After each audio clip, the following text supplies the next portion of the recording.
This roof is considered non-repairable, therefore you're going to have to replace the entire slope.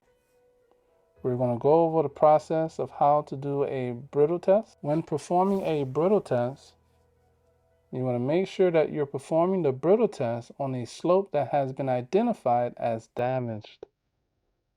Preferably, you want to use the slope that's damaged the most. You do not perform this test on a roof that is considered a hail claim. Do not perform brittle tests on roofs that are called in as hail claims. You do this only for wind damaged roofs.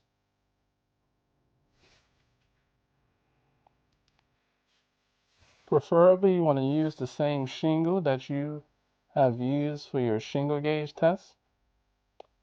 And we're going to do a process here.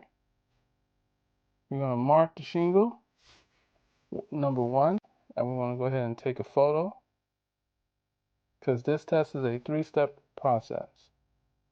We want to go ahead and lift the shingle now, and you want to lift it in the same way that the shingle would be repaired or replaced by a professional roofer, meaning lifting the shingle that would allow you to be able to nail a new shingle in its place.